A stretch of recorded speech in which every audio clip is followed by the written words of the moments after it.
kwicara ahantu agatangura kumva ntabwo akigukunze, akumva arakwansa, akumva yofata ifoto yawe akayijana kuyirogesha, akumva yo guteranya ku mugabo wawe, akumva human mind, ivyiyumviro vy'umwana w'umuntu niho hava ibintu byose byo kugira nabi no guhindukiranira n'ingingo zose mbi zishobora gushitsa umuntu ku iherezo ribi.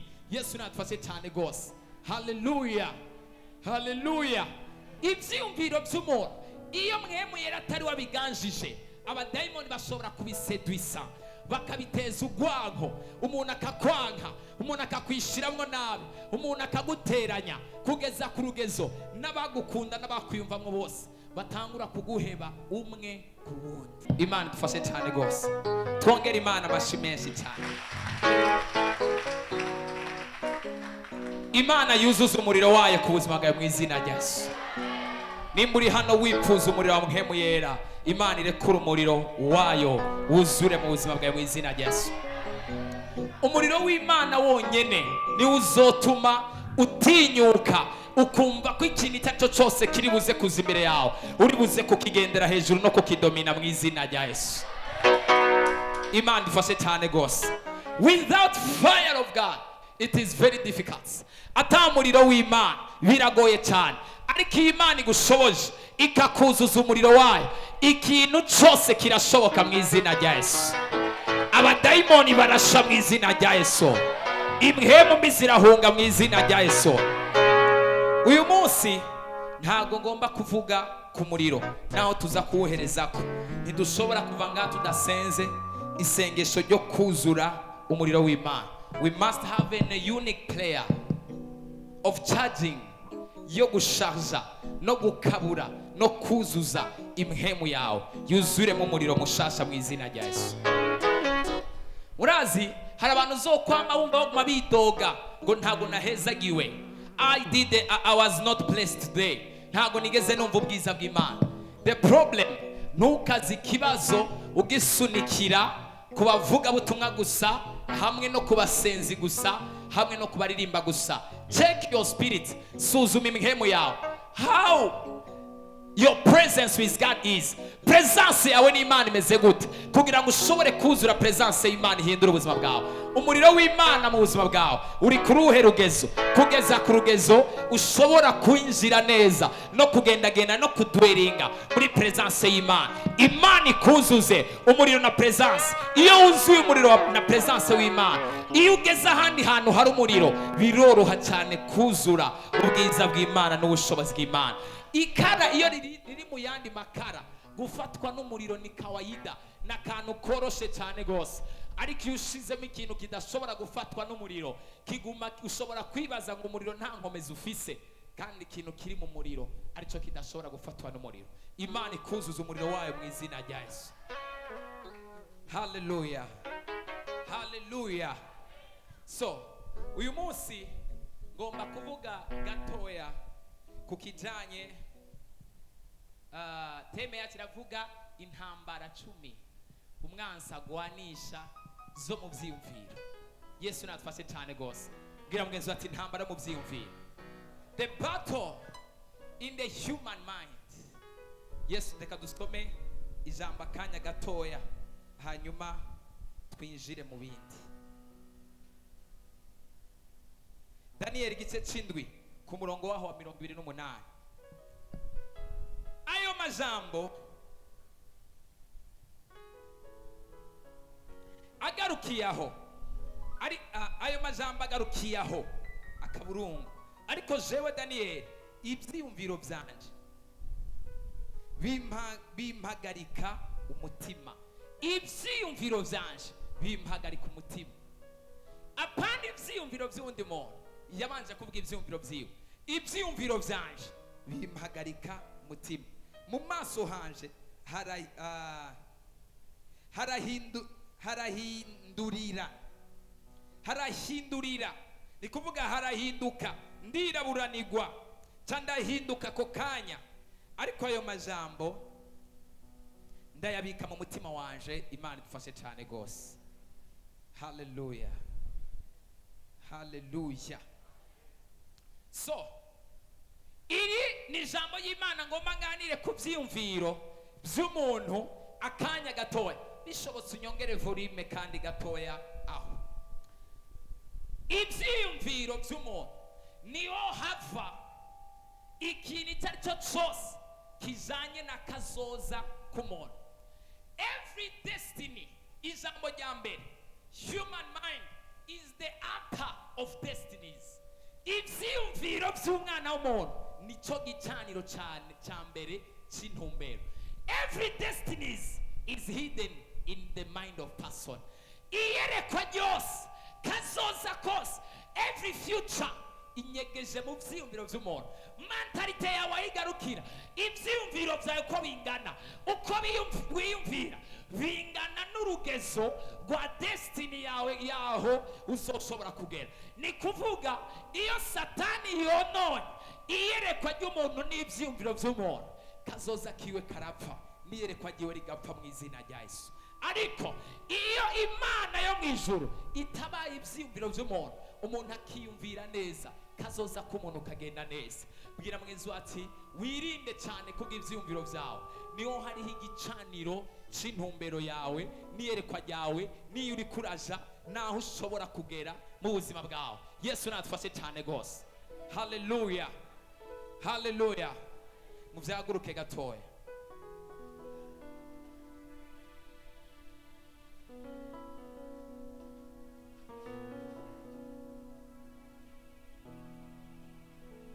Yesu natufashe cyane.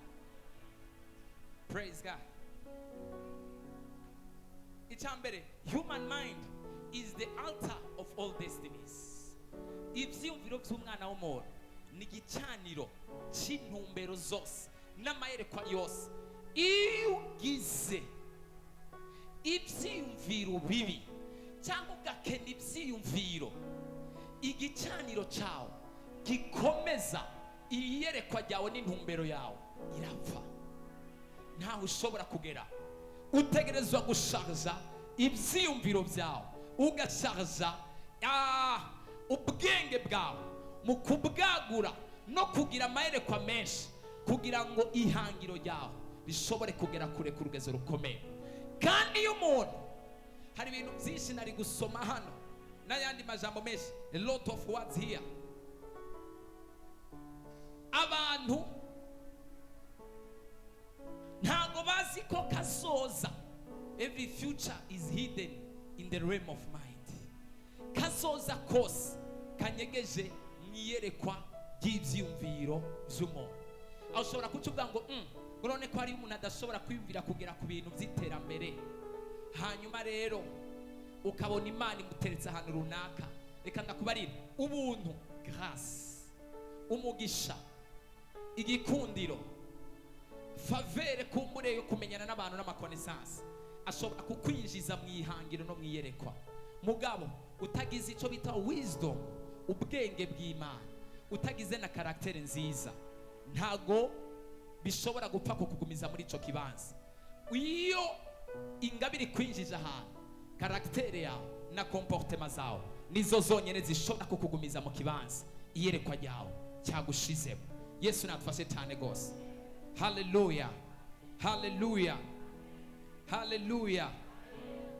Gute umuntu ashobora kwicara ahantu agatangura kumva ntago akigukunze, akumva arakwansa, akumva yofata ifoto yawe akayijana kwirogesha, akumva yo guteranya ku mugabo wawe, akumva human mind, ivyiyumviro by'umwana w'umuntu niho hava ibintu byose byo kugira nabi no guhindukiranira n'ingingo zose mbi zishobora gushitsa umuntu ku iherezo ribi. Yesu natufashe cyane gose. Haleluya, haleluya. Ivyiyumviro by'umuntu iyo mwemu yera atari wabiganjije, abadayimoni bashobora kubisedwisa, bakabiteza ugwanko, umuntu akakwanka, umuntu akakwishiramwo nabi, umuntu akaguteranya kugeza ku rugezo n'abagukunda n'abakwiyumvamwo bose batangura kuguheba umwe ku wundi. Haleluya. Hari umuntu mushobora kumenyana uyu munsi bivanye n'ivyumvira kwiyumvirako, agatangura kuguteranya, agatangura kukuvuga nabi, ukabona umuntu umwe kundi bariko barapfa, bariko barakuvako, bariko baraguhunga, bariko baragenda. There is a curse, there is a seduction. Hariyo seduction yo mwisi y'umwijima yabaye y'ikinyoma cya Satani yo gushuka no kubesha abagukunda n'abakwiyumvamo n'abagushigikira kugira ngo bakuve ko bareka ubufasha bwose bahora baguha, kugira ngo wisangure ahantu atamuntu n'umwe akikwiyumvirako. Yesu natufashe cyane gose. Every revival, ikanguro ryose ribaho rihera mu isi y'ibyiyumviro. Reka guforce abantu. You can't force people. Bindira piano gatoya. You can't force people to love you. Nagushobora guforce abantu kugukunda. Nagushobora guforce abantu kukwemera. You will convince people. Uzokonveka abantu. Wumvisha abantu ibintu. Ubwira abantu ibintu. Uvugane n'abantu ibintu. Ariko bakumvira ubusa. Gushikaho umenye kwikanguro rihera mu isi y'ibyiyumviro. Go on your knees. Jakuma vi yawe. Navuze ubanza uzimye piano gatoya. Please, let's stop the piano. Yesu natufashe cyane gose. Hallelujah. Hallelujah. Jakuma vi yawe. Tangura gusengera umuntu. Father, in the mighty name of Jesus. Uyu mugabo ndamusengeye, uyu mukobwa ndamusengeye, uyu muhungu ndamusengeye, uyu mukore, uyu mugore, uyu mukobwa, uyu muntu ndamusengeye. Kora ku byiyumviro byiwe, kora ku bigumbagumba byiwe, kora kuri emotion, kora kuri mindset yiwe. Reka izina ryanjye ritangure kuza mu byiyumviro byiwe, reka ubuzima bwanjye butangure kuza mu byiyumviro byiwe. Umuntu azokurondera abura amahoro mpaka ashize mu ngiro icyo wifuza mu buzima bwawe ko gishirwa mu ngiro. Urashobora gusaba, ukongera ugasaba, ugasubira ugasaba, ukongera ugasaba, abantu bakakumvira ubusa kugeza ku gihe utanguye kwikanguro rihera mu isi y'ibyumviro. In the realm of mind. Yesu natufashe cyane gose. Hallelujah. Ni ahandi ushobora kubona umuntu ukabona nta bwiza afise, nta gihagararo afise, nta n'amashure menshi kumbure ashobora kuba afise, cyangwa nta n'indimi nyinshi afise, ariko ugasanga ibihumbi n'ibihumbi by'abantu biriko biramwirukira. Wababaza ngo nibiki muri ko murarondera kuri ya muntu. We feel things. Afise presence y'Imana, afise ibintu biduhamagara, twese twisanga iwiwe, turagenda ibirometero, turafata amabisi, turafata ingendo n'amaguru, turaheba amaprograme yacu, ariko tukitaba programe yiwe, turaheba ibyo kujya ariko tukumva icyo yakoze. Ikanguro riba ryahereye mu isi mpemu y'ibyiyumviro. Imana igafata ibyiyumviro byiwe, akarengana ishengero rya mbere n'irya kabiri n'irya gatatu n'irya kane n'irya gatanu, akaza muri ico kibanza c'ishengero, akarengana abantu ba mbere n'aba kabiri n'aba gatatu, akarengana abo yiganya, akarengana abo yabyaye, akarengana abo bakuranye, akarengana abo bamenyanye igihe kirekire ariko we mumenyanye mu kwezi canke mu ndwi imwe, akagira ico akoze ku buzima bwawe. Imana yo mwijuru uyu munsi uri wa gatano ndagusengeye ikore ku byiyumviro by'umuntu ashobora kukwiyumvira ko mu izina rya Yesu. Hallelujah. Hallelujah. Hallelujah. Yesu natufashe cyane gose. Imana dutabare cyane. Ndagomba dufata akanya ko gusenga. Want to take time to pray. Tubwire Imana, set me on fire. Holy Spirit, set me on fire. Set me on fire. Ariko arakwiyumvira ko amajambo mabi. Umuntu wese ariko arategura ibyumviro byo kukuroga, ibyumviro byo kukugirira nabi, uyu munsi Imana imushire hasi mu izina rya Yesu Kristo Munyazareti. Hari abari bavyumvise, narivuze ngo ibyumviro byose by'abadayimoni, ibyumviro byose by'abakwanga biriko birategura imigambi mibi, biriko birategura inama mbi, biriko birategura imigambi mibi yo kukugirira nabi, yo kukuroga, yo kukugwanya. Imana ibishire hasi. Ibyumviro byose byo kugufata ukuboko, ibyumviro byose byo kugushigikira, ibyumviro byose bishigikira iyerekwa ryawe n'iterambere ryawe, Imana yo mwijuru itume bidatekana mu kibanza cyo gutekaniramwo mpaka bije gushira mu ngiro iterambere. Imana irikirashira mu ngiro ku buzima bwawe mu izina rya Yesu. Abizera bariye batere haleluya. teliyindi haleluya. Turahagarika ivyumviro by'abarozi bibi ku buzima bwawe mu izina rya Yesu. Umurozi ntagashobora kukuroga atabanje kukwiyumvira nabi. Everything will pass in his imagination. Ibintu byose bizotangura mu vyumviro vyiyo. Sinshatse kuvuga ngo abantu bose bazogukunda, ariko ivyumviro byose bizomurikwa n'imhemu z'abarozi, bizomurikwa n'imhemu z'abapfumo, bizomurikwa n'imhemu y'abadayimoni. Nivyariko biramurikwa kuri uyu munsi, ndabishira hasi mu izina rya Yesu. Turabihonyora mu izina rya Yesu. Inzoka na scorpio turabimanura hasi. Ivyumviro byo kukubuza kugera kure turabimanura hasi mu izina rya Yesu Kristo. Ivyumviro by'abadayimoni turabihagarika mu izina. Hallelujah. How do you think a person fornicates? Wibaza ko umuntu asambana gute? Everything begins in the realm of mind. Ikintu cyose gitangurira mu isi y'ivyumviro. Kitaje mu vyumviro vyawe, kiza mu vyumviro by'ugusunitse kuvyumvira.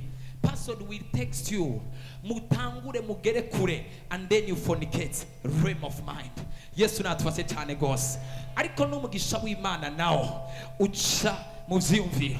Umuntu aricara ahantu akakwiyumvira.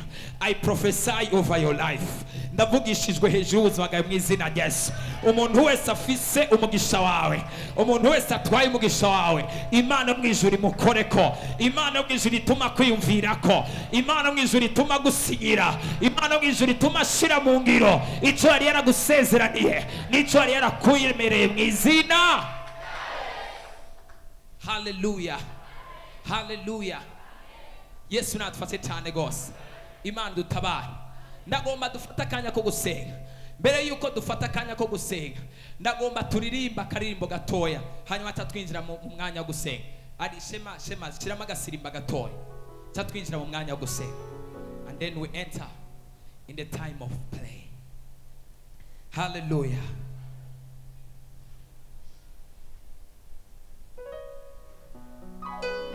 Igisirimba shirama igisirimba.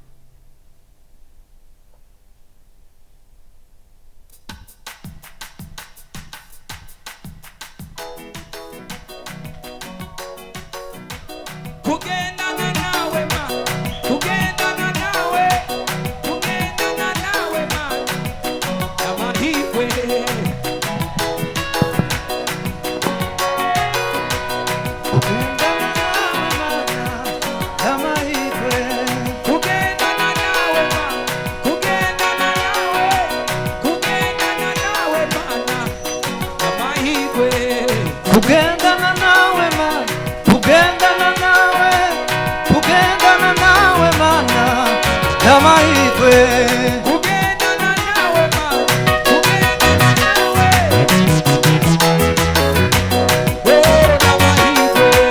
Kugendana nawe mana, kugendana nawe, kugendana nawe mana, amahirwe. Kugendana nawe ma, kugendana nawe, kugendana nawe mana, kugendana nawe, kugendana nawe mana, amahirwe.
tugihagaze tugomba gufata umwanya gusenga. Haleluya. Mundabe hano umviriza ndakubarire, ndaza biyumvira ibyumviro bibi ko batazobura ku buzima bwawe. Ndaza biyumvira ko batazoreka kwiyumvira ku buzima bwawe. Ndaza abarozi ko batazoreka gutegura imigambi mibi y'ibyumviro ku buzima bwawe. Ndazi impemu mbi kuzimu ko zitazoreka kukwiyumvira ko imigambi mibi ku buzima bwawe. Ariko mpagaze hano kuri kino gicaniro cy'umuriro n'ubushobozi. Reka piano. Mpagaze hano kuri kino gicaniro cy'umuriro n'ubushobozi. Ndarekuye umuriro w'Imana. Ibyumviro byose bibi biriko biragwanya ubuzima bwawe ndabishira hasi mu izina rya Yesu Kristo. Ibyumviro by'abarozi byose ndabishira hasi. Ibyumviro by'impemu mbi byose turabishira hasi. Imana igwanye impemu mbi zose.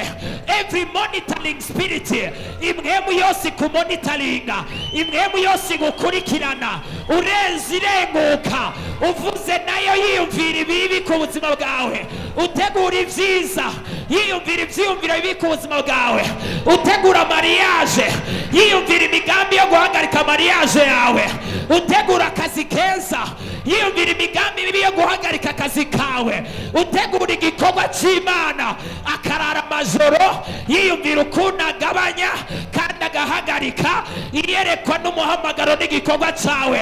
Ndatangarije Tobiya na Sanibalati, ibyiyumviro bibi kuri Nehemiya ntacyo biri buze gukora, kubera Imana yo mu ijuru niyo yamuhamagaye kandi nizotuma bikunda.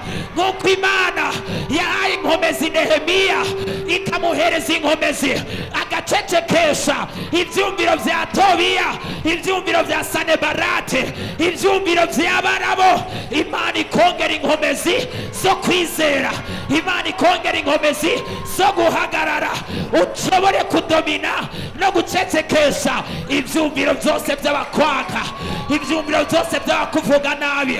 Nibavuga ko wishira imbere, bandanya gukora neza, ubandanye kugera kure. Nibavuga ko atawuzogera, bandanye ugwiza ibyiyumviro byo kugera kure. Nibavuga ko nta mavuta ufise, bandanye ugwiza ibyiyumviro byo kwegera presence y'Imana. Nibakubwira yuko utazi kwambara, ntureke kwambara, bandanya wambara neza. Nibakubwira ko utazi gusenga, bandanya gusenga. Don't stop it because of the imaginations. Ntuhagarike gukora icyo wategerezwa gukora kubera ibyiyumviro by'abakwanga, kubera ibyiyumviro by'abakugwanya. If you mind on people, you will lose your destiny. Niwita ku byiyumviro by'abantu uzohusha intumbero yawe. Because every destiny is hidden in the human mind, and the human mind is the art of destinies. Imana mu ijuru igushoboze. Mpagaze hano kuri kino gicaniro ndare kuri imbaraga z'Imana zihereza abantu gukomera mu izina rya Yesu. Mana ikomeze ibyumviro byawe mu izina rya Yesu. Mana ikomeze iyerekwa ryawe mu izina rya Yesu. Imana igushigikire mu izina rya Yesu. Ndacecekesha ibyiyumviro by'abarara baranywa amaraso y'ibikoko bitandukanye, iby'abarozi batanga ibimazi kugira ngo bashobore kugirira nabo ubuzima bwawe. Imana yo mu ijuru ibikubite hasi mu izina rya Yesu. Ibyiyumviro bibi by'abakesha amajoro bariko baracana amabuje kugira ngo bazimye inyenyeri yawe, kugira ngo bazimye iyerekwa ryawe, kugira ngo bazimye intumbero yawe, nta na kimwe bazogerako, nta na kimwe bazofata. Imana irungika umuriro. Tera haleluya, teli yindi haleluya. Imana iguhereza ibyumviro na mentalite y'abagwiza tunga mu izina rya Yesu. Imana iguhereza ibyumviro na mentalite y'abanyamavuta mu izina rya Yesu. Imana iguhereza ibyumviro na mentalite y'abatwaye presence y'Imana ku rundi rugezo mu izina rya Yesu. Niwemere kugira ibyumviro biciriritse byo hasi, Imana mu ijuru ikongerereze kapasite y'ibyumviro byawe ku rundi rugezo. Nimba wizera tera haleluya. Telihindi haleluya. Now turaparariza ibyumviro byose umwasi wawe yarafise bibi ku buzima bwawe mu izina rya Yesu. ivyumviro vyamaze gushigwa mu ngiro n'ibitarashigwa mu ngiro. Nta mutego n'umwe umuntu ategwa utabanje guca mu vyumviro vy'umuntu runaka. Urategwa ubanza kwiyumvirwa hama ugashigwa mu ngiro. Umutego wose w'ingwara, umutego wose wo kugwa mu caha, umutego wa Delila, umutego wa Jezebeli, umutego wa Jezebeli, umutego wa Goliyati, umutego w'ivyaha, umutego wo gusubizwa inyuma n'abadayimoni, turawuca izina. Tela haleluya. Uzogenda ubisimbuka, uzogenda ubabana, bazajya bagucukurira imva, Imana nayo izizi sibe. Haleluya. Uzogenda ubisimbuka, uzagenda ubanana, bazajya bagucukurira Imana nayo izisibe. Sawa, umviriza ndakubarira, bareke bakwiyumvire ko ataho uzogera. Tangura kwiyumvira no kwibona, gucapa igicapo mu vyumviro vyawe cyo kwibona mu kibanza gikomeye cy'umugisha cy'ubuzima bwawe. Abantu bizera ntago baje hano bakubwire ko uzopfa upanze, hanyuma mu vyumviro vyawe no mu bwenge bwawe no mwiyerekwa ryawe tangure kugira igicapo wicaye muri etage yawe mu izina rya Yesu. Please, reka piano. Ariko, can I speak in English? Are you not getting me? Hallelujah. Hallelujah. Imana dufashe cyane gose. Yesu nadutabare cyane. Yesu nadufashe cyane gose.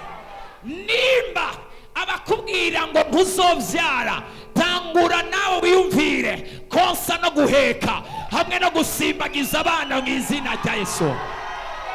Abakubwira ngo ntuzotwara imodoka yawe, tangura igicapo. Umviriza, nagushobora kwinjira mu iyerekwa ry'ikintu runaka. Iyerekwa ryose rihera mu vyumviro, kandi nta yerekwa rishobora kujaho ridafise igicapo runaka. Iyerekwa riza mu vyumviro, iyerekwa naryo rikazana igicapo cy'ikintu runaka, hama igicapo naco umuntu agakora ijoro n'umurango kugira ngo agere ku gicapo c'ico afise. Come on. Hallelujah. Hallelujah. Bareke bakubwire kutazogera kure, nawe utangure gucapa igicapo cy'umuntu yageze kure mu izina rya Yesu.